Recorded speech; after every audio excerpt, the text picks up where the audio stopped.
हम्म, अभी जल्दी नहीं है, अभी शॉर्ट रहेंगे यहाँ पे। अच्छा, कमोडिटीज में ही रहे समीर जी, अगर तो यहाँ पे केमिकल्स 3 क्वार्टर के हमने अर्निंग्स देख ही लिए। आई मीन डिजास्टर्स अर्निंग रही, प्राइस डिमांड सभी आप देख रहे हैं। बट आप लोगों का सेंस क्या कह रहा है अभी यहाँ पर कमोडिटीज में, मतलब केमिकल्स में आपने क्या किया था सर पिछले 4 महीने कुछ में, नहीं किया जी, और इस आराम प्राइस पे कीजिए। व्यू? पहली पहली बात यह है कि 100 रुपए टोटल होते हैं हमारे पास। ये भी नहीं है कि 100 के 125 कर दिए, 100 रुपए अच्छा, वो कभी नहीं। इधर डालने के उधर डालने हैं। तो 100% में आप कितनी चीजें करेंगे, बट बिग पिक्चर मैं आपको खाली बिग पिक्चर बताता हूँ। स्मॉल पिक्चर हमारे बॉम्बे वाले बताएंगे। बिग पिक्चर की मुंबई वाले। बिग पिक्चर ये है कि आपने ये अज्यूम किया कि चाइना जो है विलिंगली अपनी स्पेस लोगों को दे रहा है, because China is moving up the value chain, China is moving up कि भाई अब हमें पोल्यूशन नहीं करनी है, हमें क्लीन एयर चाहिए। तो इसलिए ये सब फिल इन द गैप आ गए। अब and have otherwise commodities mostly. So अब चाइना वाला आपके हिसाब से अब उसकी अपनी ग्रोथ हो रही है 4%। वो भूल नहीं जाएगा ये सब बातें। अभी Yellen has gone to China. वो क्या कहने गई है कि जी मैन्युफैक्चरिंग का कुछ कीजिए, बिकॉज आप वर्ल्ड वाइड डंपिंग कर रहे हैं। अब हमारे इंडिया वाले ये सब चीजों में कह सकते हैं हमारे को तो प्रोटेक्शन मिल जाएगी, हमें तो ड्यूटी लग जाएगी, ये हो जाएगा, लेकिन ऐसी चीजों को मल्टीपल कोई नहीं देता था मार्केट में पुराने जमाने। आजकल क्या है, क्योंकि नए कस्टमर, नए इन्वेस्टर आए हैं, नए रिटेलर आए हैं जो बेचारे 2-3 साल से मार्केट में हैं। उनको कोई मतलब नहीं है कि वो सस्टेनेबल अर्निंग है कि अनसस्टेनेबल अर्निंग है। अगर एक क्वार्टर में अर्निंग होती है 10-20% बढ़ा देते हैं स्टॉक को, एक क्वार्टर में गिरता है उसको 10% गिरा देते हैं। ये लाइफ लॉन्ग 250 साल से वर्ल्ड चल रही है स्टॉक मार्केट की, 100 कंट्रीज में चल रही है। आज तक ऐसे कभी नहीं हुआ जैसे हमारे यहाँ होने लग गया है कि आपको फर्क ही नहीं पड़ता कि अगले क्वार्टर में क्या होगा। तो मुझे लगता है कि ये सब कुछ नहीं चेंज होता जैसा आप हिलाते हैं स्टॉक को, रिजल्ट देख देख के कोई वैल्यू नहीं। ओके, अच्छा समीर जी, वो फिलोसॉफिकल क्वेश्चन का आंसर क्या होगा?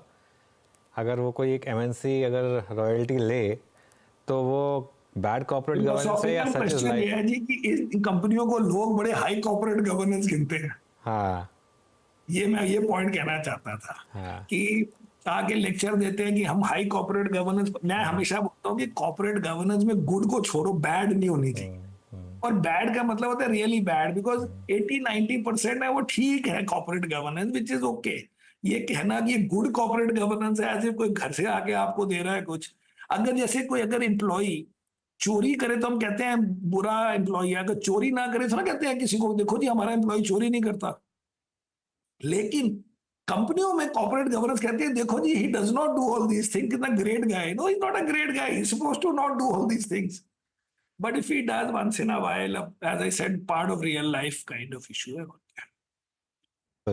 नहीं, स्पेशली ऐसी कंपनियां जैसे पहले लीवर के मामले में भी हुआ था, अब नेस्ले में हुआ, जहां पर खुद इंडियन कंपनीज एक्चुअली मतलब ऐसा नहीं है कि कोई आपके उस ब्रांड से कोई बहुत ज़्यादा इम्पैक्ट पड़ रहा है। इनफैक्ट कई लोग तो कहेंगे कि शायद जैसे आई मीन यहाँ पर ऑब्वियसली केस दूसरा है, लेकिन हिंदुस्तान लीवर के केस में तो बहुत लोग कहते हैं कि शायद उल्टा बैकवर्ड रॉयल्टी मिलनी चाहिए क्योंकि हिंदुस्तान का नाम यूज हो रहा है।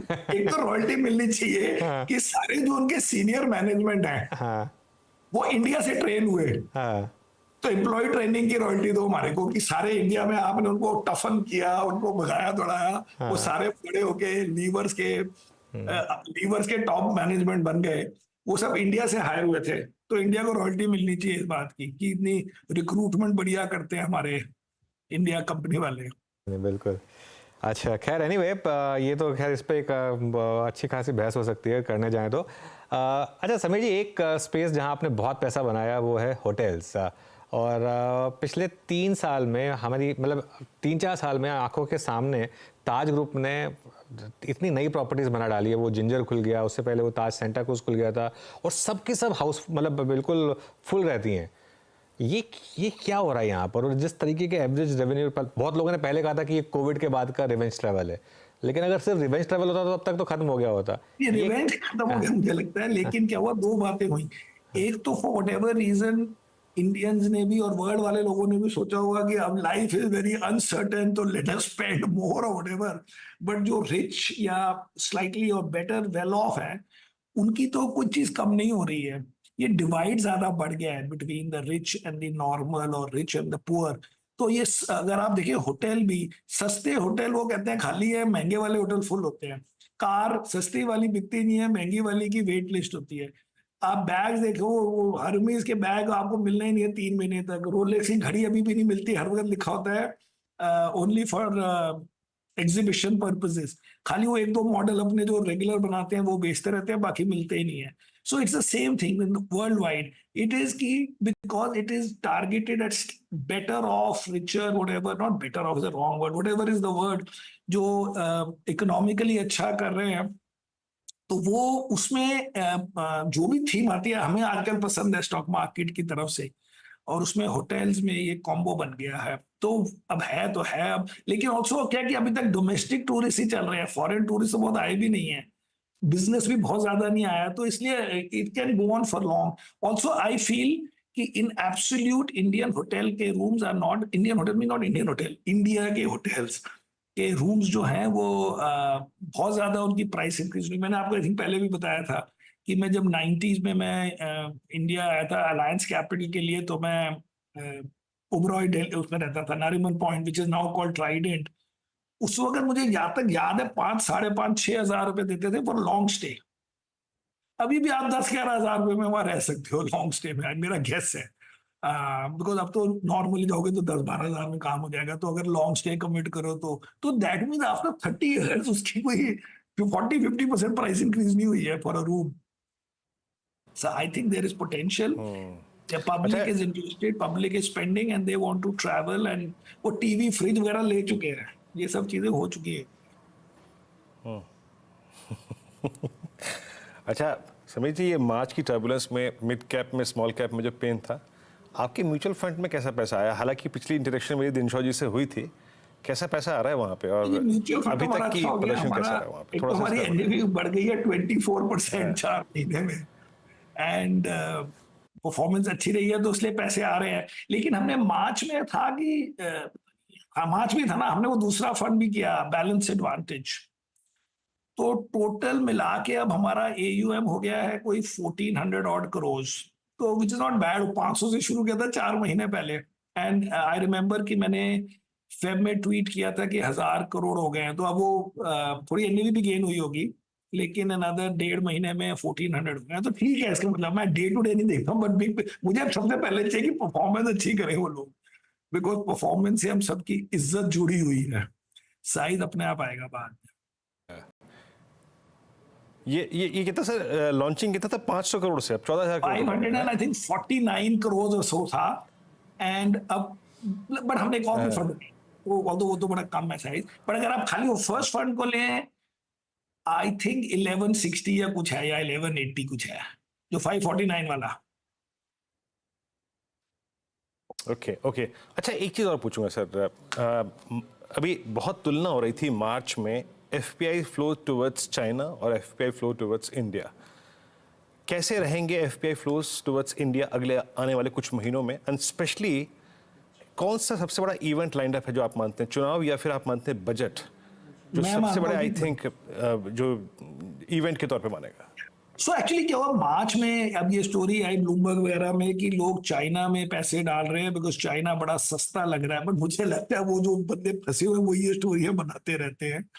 बिग पिक्चर में I can't imagine new people wanting to go into China, मतलब इन द सेंस ऑब्वियसली कोई जीरो नहीं होगा, बट इन द सेंस कि इंडिया से बेच के चाइना जा रहे हैं, ये लॉजिक मुझे नहीं लगती है। एक्चुअली इफ यू सी इन मार्च कोई 30,000 करोड़ फॉरेन के आए हैं, $4 बिलियन आए हैं मार्च में, तो ये कहना कि फॉरेनर इंडिया में नहीं डाल रहा वहां डाल रहा, उन्हें 30,000 करोड़ जस्ट इन मार्च डाले हैं। अगर आप एक और चीज देखें कि अगर आप टोटल एफआई सेलिंग इस क्वार्टर की देखें, वो खाली आप एक स्टॉक से जस्टिफाई कर सकते हैं, विच इज एचडीएफसी बैंक, क्योंकि एचडीएफसी बैंक की सेलिंग जो भी आई मार्च में, जो नंबर आया, जो मैं कह रहा था कि 5 बेसिस पॉइंट से वो रह गया, वो आई थिंक $4-5 बिलियन की सेलिंग तो एफआईआई की खाली एक स्टॉक में हुई है। तो इसलिए ये कहना कि एफआईआई जो है वो चूज कर रहा है, चूज मीन्स कि वो इंडिया से बेच के चाइना जाएगा, मुझे लगता है बड़ा ही कोई 2-4 फंड की स्टोरी होगी। But in general FII flow in India is already coming, it just came 30,000 just came last month, and I think the next event जो हम सोच रहे हैं वो है बजट। बिकॉज इलेक्शन का तो चलिए अब may be the world has already accepted. अब सीट्स की बात है कि आपकी 300 कितनी आएंगी या 290 आएंगी, मुझे लगता है वो एक दिन के बाद nobody cares as long as BJP plus NDA is coming properly. It doesn't have to be 400, वो तो पॉलिटिकल वो है, प्रेशर एक दूसरे पे डालने के लिए। तो as long as properly comfortably बन गए, ये गवर्नमेंट बहुत है। So then the event is the budget, and मैं बजट में थोड़ा एक्साइटेड हूँ बिकॉज मिस्टर मोदी ने कहा कि जी हम तो ट्रांसफॉर्मेशनल बजट लाएंगे। सेकेंडली अब वो आजकल कहते हैं कि मैं 100 डे प्रोग्राम बनाऊंगा, और उसमें उन्होंने आरबीआई या जिसको भी बोला कि आप तैयार हो जाओ, बड़ा काम है, which mean this is financial या इकोनॉमी के रिलेटेड बातें हो रही हैं ये 100 डे वाली भी, थोड़ी बहुत काफी सारी।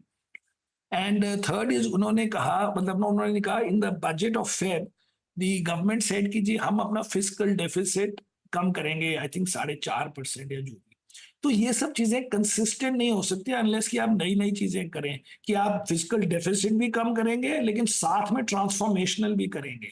मतलब आप कह रहे हैं कि जी हम फिजिकल डेफिसिट कम करेंगे तो इसलिए मैं सब्सिडी कम कर रहा हूं, या हम फिजिकल डेफिसिट कम करना है इसलिए मैं कैपेक्स काट रहा हूं, तो वो क्या मजा आया पब्लिक को, और उसको कैसे आपने ट्रांसफॉर्मेशनल सोचा। सो देयरफॉर मेरी लॉजिक ये है कि आप 2-3 पीएसयू लेके उनको बेच दो कंप्लीटली, अनाउंस चाहे ना करो नाम। सेकेंडली आप कहो कि जी ये पीएसयू जो हैं इनके पास बड़ी रियल एस्टेट है, ये बीएसएनएल, ये रेलवेज, ये वो, इनकी हम प्राइवेटाइजेशन ही मतलब इस रियल एस्टेट को बेचेंगे, उन पैसों से हम या तो वो कंपनियां या वो यूनिट अपने उसमें इन्वेस्ट करेंगे। और इसमें टाइम बहुत लगेगा, 3 साल, 2 साल, 5 साल, 4 साल, बट आपको ये सब बोलने से next round of big picture story समझ आएगी कि कहाँ इंडिया जा रहा है। वरना इंडिया की स्टोरी तो 1-2 साल जो डे टू डे हो रहा है उसी से ग्रो होगी, लेकिन ये बजट वगैरह में अब आपको बड़ी बात करनी है उसकी अगली कहानी के लिए। So that is what I think budget will be big, because वो बार बार अपने आप ही बोल रहे हैं, तो हम क्यों ऑब्जेक्ट करें इस बात को, या क्यों हम उसको डाउट करें।